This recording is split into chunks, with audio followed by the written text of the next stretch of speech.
Hello, I'm Dr. Basil Considine, and today we're here for Conflict Management, Synthesizing Belief and Scholarship.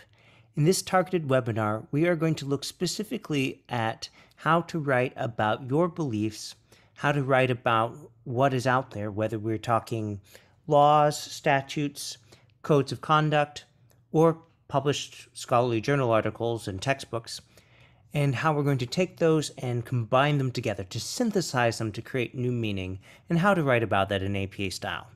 For this webinar, we are going to use a assignment from CONR 604 to look at these matters. With that, let's dive in. So our main objectives today, we're going to talk about how to synthesize information in APA style, how to make it clear that you're doing synthesis. Then we're going to specifically look at CONR 604's Week 2 or Module 2, Assignment 1, the synthesis paper. And we're going to conclude with drafting and outlining. So we'll walk you through some of the steps of going between the instructions and mapping things out in your paper. So first off, what is synthesis? Well, this can be used broadly and narrowly. A broad definition of synthesis is any discussion or application of evidence or argumentation that provides new meaning, context, or interpretation. Basically, if you're presenting summaries as evidence in your argument, oh, so-and-so said this, or this many people did that, well, that's not giving any interpretation. That's not saying, well, is this normal? Is this relevant? Was this done with a similar group? Or is this applicable to my situation, or anything like that? That comes from what, in this broad definition, would be called the synthesis. Now, there's also a more narrow definition, where it refers specifically to the combining ideas or information to create new meaning, in which case we're separating analysis, where you discuss previously presented evidence, from synthesis, which would be specifically the applying the evidence and analysis to create new meaning. Now, you'll find that these terms get used synonymously sometimes, but in general, when professors say that they want to see more when they say they want more synthesis, they mean both analysis and synthesis. So the broad definition here. So we want both of these two parts that are broken down under option 2. Now, a model that you'll see me referring back to later for constructing a paragraph where you do synthesis, where you show synthesis, is the no tears plan, which I developed. It stands for nothing omitted, a topic sentence where you state what you're writing about or in this paragraph or what you're convincing the reader of, followed by evidence or argumentation where you support the claim that you made in the topic sentence, analysis where you discuss the evidence and how it connects to your topic or compares to other evidence, repeat the evidence and analysis as necessary, and then the synthesis is where you discuss what these things you've mentioned in the paragraph mean when you put together. And then depending if you have a multi-paragraph argument or if this is concluded in that one paragraph, you'd have a concluding or transitioning sentence to finish the discussion and connect them to the next paragraph's main idea. Now, don't worry, we're going to revisit this later, so you don't need to learn this all now, but just know that to have analysis, you need to have something to discuss. You need to provide evidence or argumentation earlier. And the synthesis, it will be easier to do if you've already done the analysis, so that you can have a sentence that is clearly focused on providing that extra new meaning that you're being asked to create. All right, some wording that helps indicate that you are doing the narrow type of synthesis, that is to say, to creating new meaning. Phrases like as a result, because of this, therefore, consequently, or this shows that. Now, if you're synthesizing in a sentence, that sentence, or the part of it if it's a longer sentence that has the synthesis, generally doesn't have a citation. I say generally doesn't because there are ways to integrate it, especially if you are comparing the results to something in the literature, or say you are referring to a law that you are talking about how to adhere to that. But in general, the synthesizing part does not. It's not because you're not taking the synthesis from somewhere else, you're creating it. And one of the challenges or one of the problems that people run into is that they may write it and they include citations in a way that makes it look like they're just relaying someone else's argument, which is summary, instead of creating their own new meaning, their own argument, which would be synthesis. So some examples. In alignment with the Chique, Emmanuel discovered that COPD patients responded positively to the treatment over 1 year. So this is analysis. You can see it's comparing the results of two different studies, Chique 2014 and Emmanuel 2015. And that in alignment tells us, oh, it was similar. It worked together. Now this next example has evidence followed by analysis. Smith 2010 found that birth order and personality traits were connected. However, Smith's 2010 results are less likely to be generalizable due to the use of a small, homogeneous population of 11 siblings. Now, you might be thinking, that's a lot. Well, I happen to be part of a family with 11 kids. And if we look at this, we say most of the birth order research that was done on families with 2 to 4 kids. So that's something that's very different from having 11 kids, especially 11 kids as spaced as closely as we were. And so this is an example of using analysis to say, well, they found that, but it's probably not going to work with this group.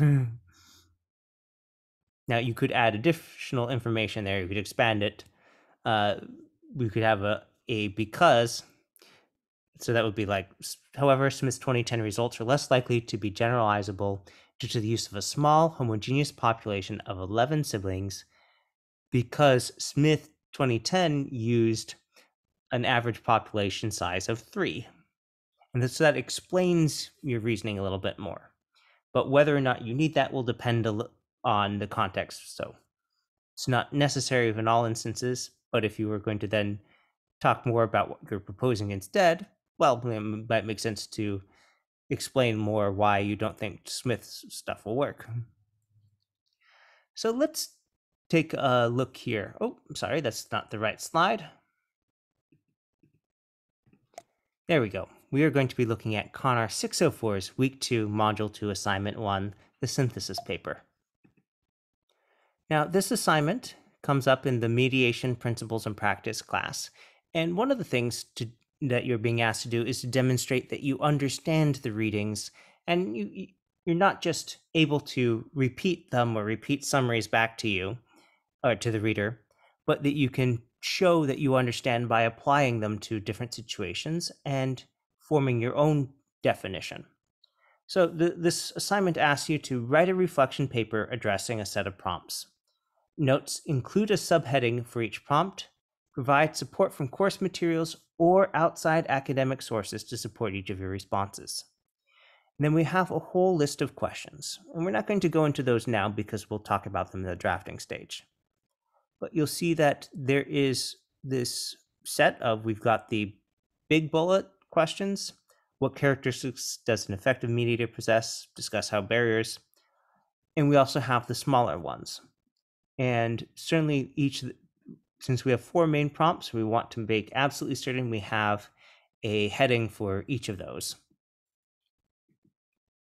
The paper specs, okay, we need to have a cover page with the course number, assignment title, and then something that is not required in strict APA style, but is required for this class, the word count. So I want to make sure you have that. The word count should be between 1,500 and 1,600 words. Okay, that's going to be around 6.5 pages, not counting the cover page, not counting the reference list. And it says include a subheading for each prompt or rubric line. Okay, so that means that we're going to be having a minimum of, let's see, 6, 12. We're going to have a minimum of 20 headings. Okay, that's a lot, but not a problem. It's enough that we want to make sure we get all those so we don't lose credit for that. And then we also want, oh, here's this note, do not quote your sources. So this is a good thing to keep in mind because many other assignments have allowed you to quote sources up to this point. And in this case, you're being specifically directed, in part because you want to be showing synthesis, that you should be summarizing and then commenting on, discussing, interpreting the information that you present. And then the double space thing, the 12-point times in font, that's the normal standard APA stuff. If you're using a template, not a problem. All right, let's take a look at the grading for this, what the rubric will tell us. And here you'll look and see that we have many of the headings laid out in different sections that have points assigned, but that you are specifically being tasked with having an introduction and having a conclusion. So we'll talk about more about that when we get to the drafting stage. This is one of the reasons why you should always look at the assignment prompt and the rubric together before you start outlining, because there may be things that it's clear from here. We're having a fair number of points devoted to these that you should be having these distinct sections. And so you want to make sure that you have them and that you plan for them and don't run out of space. All right, we're going to move into the drafting and outlining section now. Now, before you begin, it's always a good idea to answer each prompt directly and concisely, then follow up with responding in detail. Make sure that you use I statements when you're writing about your own experience and beliefs. Make sure you use the language of the prompts when you're responding. Use consistent word choices to refer to the same things. And make sure that you use the rubric and the instructions to come up with approximate headings and the organization and section lengths. And it happens that this rubric has given us a pretty good guide there, because you can see that besides the headings, which are indicated in the criteria and of course in the instructions, we also have an indication of, oh, yes, the most points of any section are going to the personal reflection of characteristics. That's 12% of the grade. Yeah, it should definitely be a longer section. And then we can see that, oh, this is also fairly long, as is this one, and is this one. So knowing that there should be a greater amount of detail there helps you plan how many paragraphs and approximately how many pages each of those might be. All right, now this does involve referencing and citing a number of less common sources. So some guides here. First, the American Psychological Association, which produces the APA 7 manual, has a website with many detailed examples of how to format different sources on the website. If you're not sure there, you've got two options. You can refer to the printed APA 7 manual, which has a lot more detail, as well as the online writing center's email address. You can send us an email and say, hi, I'm not sure how to cite this. Show us your best guess, and we'll be happy to help you. But, ask with some advance notice.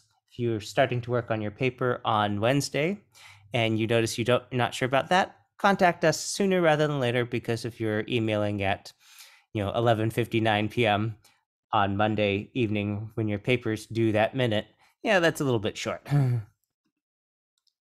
Now, you're going to be citing a number of textbooks, and it's helpful to keep in mind that the syllabus includes some extra order and is not necessarily listing the sources in APA style.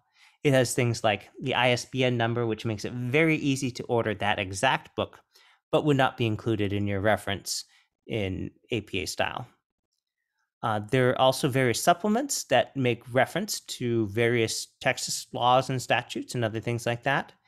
And it's helpful to look at those. Some of those, especially the legal stuff, the APA style website doesn't have examples of that specifically, but they are in the book. And again, if in doubt, you can send us an email. You might also end up citing one of your video lectures, in which case I've included an example here. Technically speaking, you do not need to have quite this level of detail. If we're going by strict what the APA manual says, you would just need to link to the main ACU online site. But most of our professors prefer that you include a direct link to the course, so that's fine.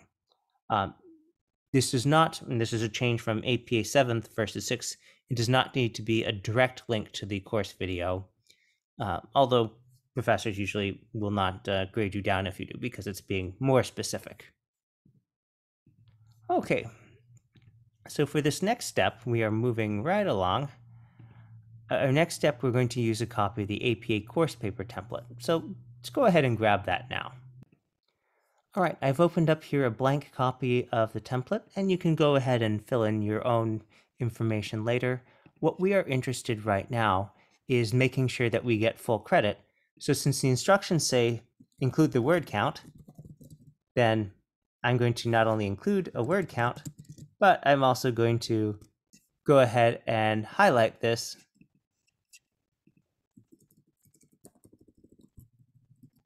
so I have this visual reminder, oh, hey, go and fill that in. All right, so we'll just delete this placeholder text here. And let's say that I knew that I was going to be citing the course textbook. So I'm going to go ahead and add that to my references right away.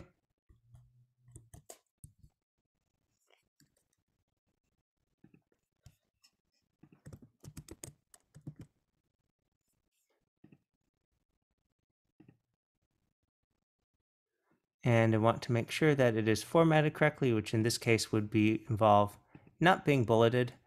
And if I open up the styles pane and apply the APA reference style, you see that the alignment cleans up right away. So that's a big time saver.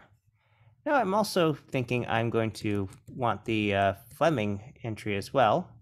So I'm going to paste that one in. This is that course video I was talking about in one of the modules for this week. Now, if you're wondering about the breakdown here, so the lecturer, that's Professor Fleming, N period, D period, there's not a date specifically on that video, so we don't know when it was made. So we have N period, D period, Latin non datum, or just no date. So this is the title of it in sentence case. It's marked as an online course lecture. And ACU, the university, claims authorship of the course. So this is the speaker. This is the quote-unquote author for the course. This is the title of the course, and then the link here. And again, you would not be wrong if you just included that, because that's what the APA manual says. Kind of as a practical guide and a learning aid, professors usually don't mind if you link to the specific course or to the course assignment, but you do need to have the first part of this link here. All right, let's talk about outlining. So the first thing to do is to make sure we get all the instructions from the prompt. And I will literally recommend that you paste the instructions in here, because this gives us a pretty good idea and also gives us a set of things that the instructions have said these should all have headings. Now that's part of our grade, so we really want that to be the case. So if we look back at the rubric, you see, okay, introduction. Now we don't put an introduction heading in APA style. It's assumed that that's the start of your paper. But then characteristics of an effective mediator, personal reflection. Okay, well, let's go back to the document and let's start filling in some headings.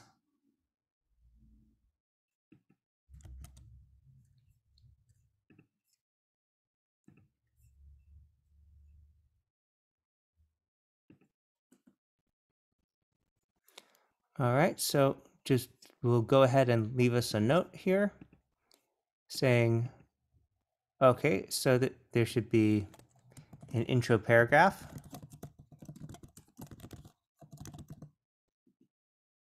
And then, okay, characteristics. And because this is going to be the first heading in the document, make that an APA level 1 heading.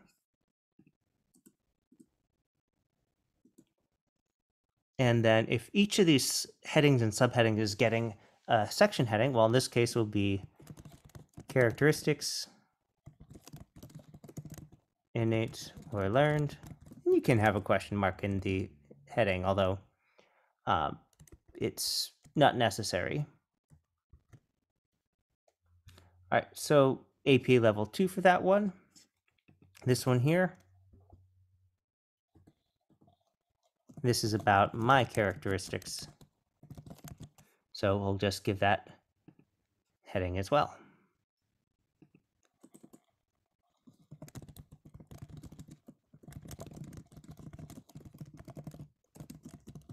And you can see that I'm typing this in title case, which means, among other things, every item with every word with 4 or more letters gets the first letter capitalized. And just apply the AP Level 2 style. And then that's going to have some subheading. Oh, wait. Sorry. I did not do that right. That should have been in AP Level 1 because it's this level. Now within that, common barriers. All right. Why do these types of barriers exist? Okay, well, we want to know the origin of the barriers.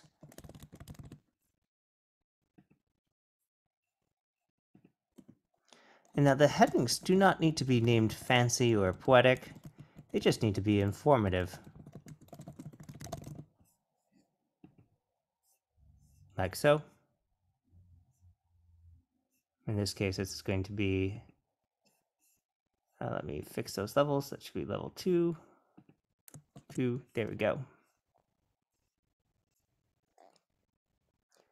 And then you'd go ahead and add more there. Now let's talk about how to show synthesis in this. Well, let's just start writing. And remember, you're supposed to be using the wording from the prompt.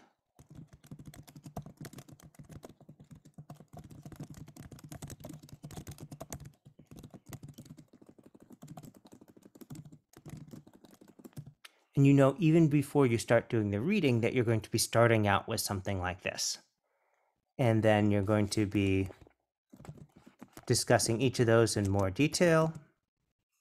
And so you can plot onto, okay, I give some things here. And you can align that with the literature.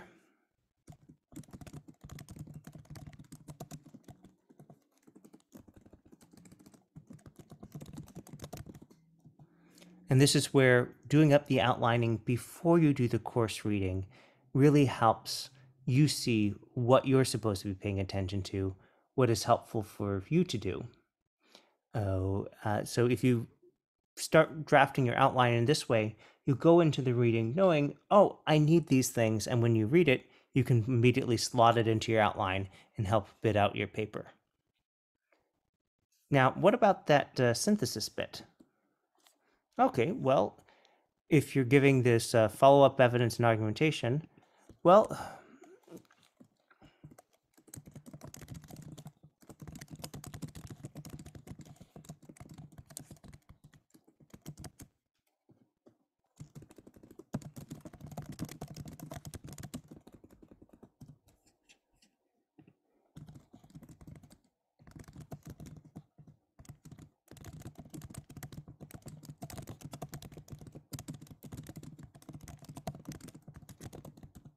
and there. So now we have this as the phrasing that lets us know this is synthesizing, that you're not just saying, oh, I believe this, I've always believed this. It's based on the course readings and my own experience, this thing. And you can use similar phrasing in each of these.